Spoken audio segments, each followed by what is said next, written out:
Ouais, bonjour à tous. Je vais refaire une petite vidéo pour expliquer en fait la différence entre l'homme et la femme, ou le déploiement gauche ou droit dans le cube. C'est toujours secret du cube.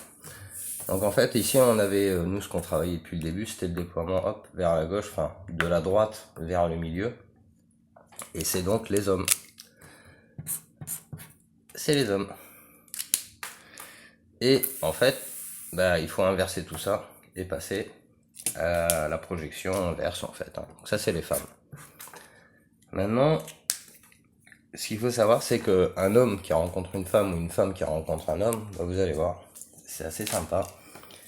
C'est que ça, on sait que c'est la femme en rouge, c'est l'homme. Voilà, hop, ça vient s'associer comme ça dessus. Et c'est pareil pour l'autre côté. C'est pareil pour là. C'est-à-dire que voilà, homme, femme, et quand ils se rencontrent, ça fait ça. Ça fait l'union, en fait, une union. Alors c'est aussi un principe d'intrication, mais quand tu aimes quelqu'un, en fait, tu passes tous les niveaux de conscience jusqu'à l'amour, hein, tout en haut, et on voit bien que l'amour, la peur, la souffrance, enfin, l'amour, la haine, par exemple, c'est deux choses complètement opposées. On peut pas se tromper, hein. Quand on aime quelqu'un, on le déteste pas et vice versa. Donc c'est encore l'incontestable, quoi. Donc voilà, on a vu en fait l'association donc de l'homme et de la femme sur un plan bidimensionnel comme ça. Alors, on pourrait le remettre aussi dans cette perspective-là, hein. Faudrait le faire. Maintenant, imaginons que cette femme et cet homme, ou cet homme et cette femme, ils ont des enfants. Et s'ils ont des enfants, ça va venir s'associer comme ça. Donc, voilà. Là, par exemple, on va dire qu'ils ont eu une fille. Et si je fais pareil de l'autre côté, non, là c'est un garçon. Là, ils ont eu un garçon. Et si je le fais comme ça, par exemple, ce sera une fille. Et après, cette fille, elle va prendre son carré et puis partir comme ça, faire ses enfants, hein. Et c'est la vie qui se répète en fait, hein. Hop, comme ça. Et donc du coup, si on prend, alors je vais le refaire comme ça. Hop, donc ça, on va le refaire sans les couleurs. Donc voilà, ça, c'est l'homme et la femme. Ça, c'est la femme et l'homme. Hop, et eux, ils vont avoir, là, ce sera un garçon. Et là, par exemple, ce sera une fille. Et si on prenait le cas là, ils auraient eu des jumeaux. Voilà.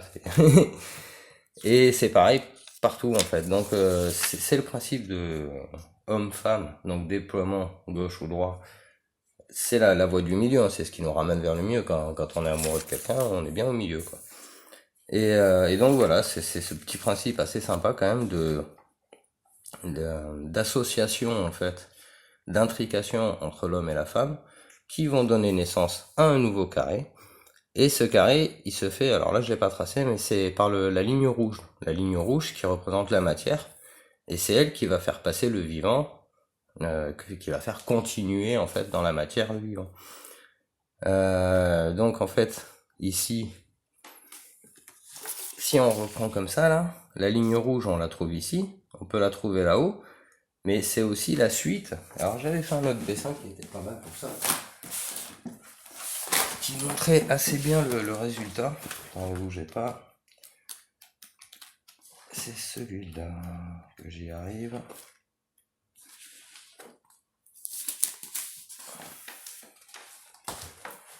Voilà, alors ça c'était le principe de déploiement, donc homme-femme dans un modèle, mais sinon on l'a refait comme ça. Donc là en fait on a bien l'homme, la femme, on a les angles rouges, enfin l'angle rouge à 90, mais en fait pour donner naissance, l'angle rouge il va continuer ici, il va continuer dans ce sens-là, pour faire un truc comme ça. C'est-à-dire c'est la ligne continue de la matière qui va donner naissance à la suite. Je referai un dessin parce que c'est un peu compliqué, mais c'est assez difficile à matérialiser, mais c'est la continuité de la matière qui va donner la suite en fait. Et donc on va se retrouver avec un truc comme ça. Comme ça. Et si on lui donne Et ben un garçon par exemple, hop, on va donner ça. Et donc là, c'est la continuité de cette ligne rouge en fait qui va donner naissance à l'enfant, à la matière suivante. Donc voilà, si un jour on vous demande c'est quoi la différence entre un homme et une femme, bah vous pouvez aussi exprimer ça. Alors attendez. Voilà, que l'homme c'est le principe à droite qui va vers la gauche, et la femme c'est le principe à gauche qui va vers la droite. Mais ça va vers la droite, mais ça se rejoint au milieu. Hein.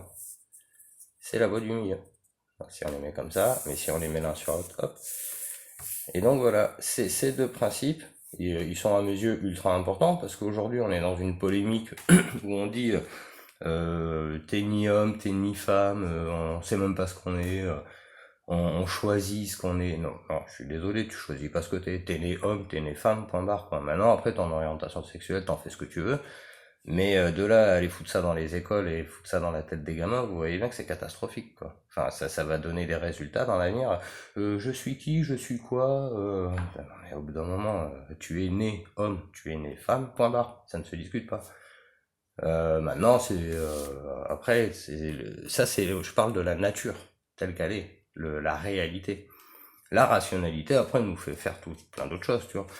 Mais la réalité, c'est la réalité. Donc la réalité, c'est qu'il y a ce principe du cube qui est à la fois homme ou femme. Dans son principe de déploiement vers le chemin du milieu, hein, ça s'unifie. Là, on est dans un principe à droite, hein, donc bien masculin.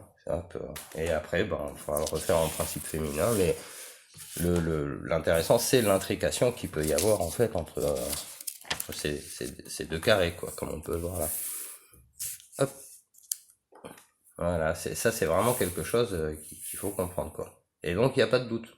Tu es un homme, tu es une femme, c'est bon, la preuve, on l'a. Y a plus, il faut qu'on arrête, il faut sortir de ces sujets puérils, en fait, et qu'on passe à des sujets sérieux.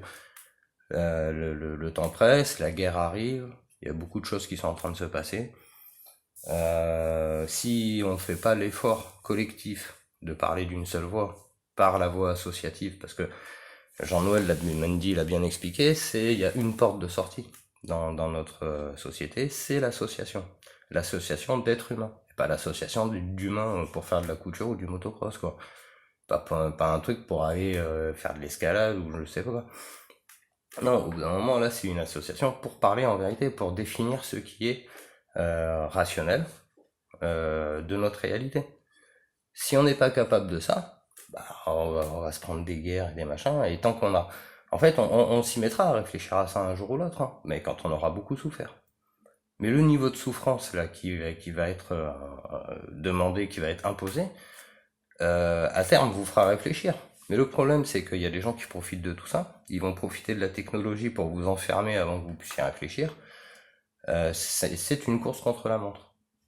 C'est une course contre la montre. C'est-à-dire que si on gagne pas sur le défi technologique, c'est la technologie qui va gagner sur nous. Et on est déjà bien dedans. On est déjà bien dedans. Mais là, on a une petite porte de sortie par la connaissance pour pouvoir définir exactement ce qui est dans notre environnement et arrêter de se faire manipuler avec des sornettes, quoi. Parce que on se fait manipuler. On se fait manipuler tout le temps. En long, en large, en travers. C'est impressionnant. Et éteignez vos télés, effectivement. Hein. Arrêtez de boire de l'eau avec du chlore, arrêtez, je sais pas, mais faut vraiment arrêter les smartphones. Les gens sont toute la journée sur les smartphones. On voit les enfants, ils marchent dans la rue, ils se cognent avec des poteaux, ils font de la trottinette avec des téléphones, ils se rentrent dedans. Enfin, c'est n'importe quoi. Faut vraiment qu'on évolue, hein, et pas qu'on révolutionne. Hein. La révolution, le point de révolution, c'est dans la matière. C'est à droite. Il faut vraiment qu'on passe ça. Si on fait pas cet effort-là collectif, on est mal, très très mal barré. Vous voyez bien, là, les guerres qui arrivent, vous attendez quoi? Qu'il y ait des attentats dans les teufs techno en France ou dans d'autres musées ou d'autres trucs comme ça? Non, il faut rationaliser. Il faut rationaliser et arrêter le trafic d'influence. C'est l'influence qui est faite dans les pays par les politiques internationales où on arme des contre-pouvoirs parce que les mecs ils sont pas d'accord pour nous filer du pétrole ou j'en sais rien, mais on marche sur la tête. On est en train de détruire la planète. ce qui vit dessus, et il va pas rester grand-chose, hein. Qu'est-ce qui va rester au final? Comment les gens vont pouvoir réfléchir dans la souffrance, dans la faim, dans tout ça? Ça va être compliqué. Aujourd'hui, on a encore la possibilité de réfléchir à tout ça et de créer un monde meilleur.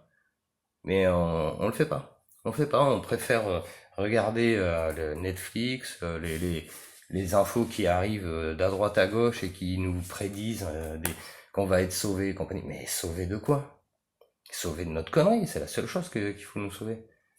On va te sauver quoi? En te donnant une meilleure voiture, un meilleur salaire, encore plus de pollution, c'est ça sauver. On se sauve nous, mais pas la planète. Mais si on sauve pas la planète, on se sauve pas nous. Il faut qu'on remette la planète en haut, tout en haut. Mais la planète Terre, enfin, c'est-à-dire pas notre village, pas notre pays, pas notre région. C'est la planète tout entière qu'il faut remettre à sa juste valeur. Bon voilà, sur ce je m'arrête là. Voilà, hein. Papa, maman, hop, ils se rencontrent, hein. C'est sympa ça. Allez, bonne journée.